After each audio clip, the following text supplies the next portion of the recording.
اور جو علم دین سیکھنے کے لیے چلتا ہے، جیسے آپ لوگ علم دین سیکھنے کے لیے آئے ہیں کہ قرآن پڑھنا آ جائے، اردو پڑھنا آ جائے، حدیث پاک سیکھ لیں، نماز پڑھنے کا طریقہ سیکھ لیں جو بتایا جاتا ہے یہاں پر، اس کا ثواب۔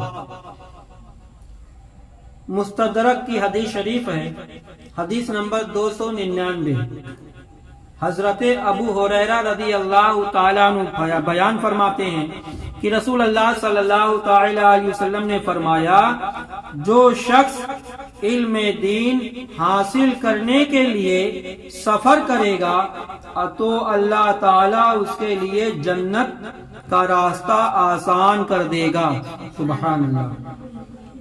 اور یتیموں کا مال مت کھاؤ، یتیموں کا مال۔ تو پہلی بات سمجھو کہ یتیم کہتے کسے ہیں؟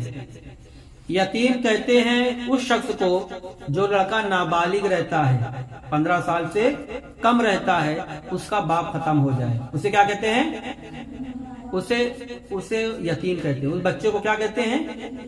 چاہے لڑکا ہو لڑکی ہو، 15 سال سے نیچے ہیں، اس کا باپ ختم ہو گیا ہے تو ان بچوں کو یتیم کہا جاتا ہے۔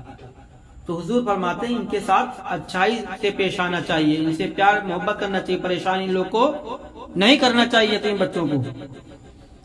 قرآن میں اللہ تعالیٰ فرماتا ہے یتیموں کے مال اور ان کو دیتے رہا کرو، اور پاک مال کو ناپاک مال سے نہ بدلو، اور ان کا مال اپنے مالوں کے ساتھ ملا کر مت کھاؤ، ایسا کرنا یقیناً بہت بڑا گناہ ہے۔ یعنی جیسے کہ کوئی ختم ہو گیا ہے، اب اس کا مال ہے، اس کا غلہ ہے، تو جس کے یہاں رہ رہا ہے اس کا غلہ لے کر پکا کے کھا رہی ہیں، تو قرآن نے کہا ہے کہ اتنا لیجئے اس کا غلہ جتنا وہ بچے لوگ کھا سکیں، اتنا ہی اپنے کھانے میں ملا کر بنائیے، اور زیادہ بنائے تو اس پہ بھی پکڑ ہوگا۔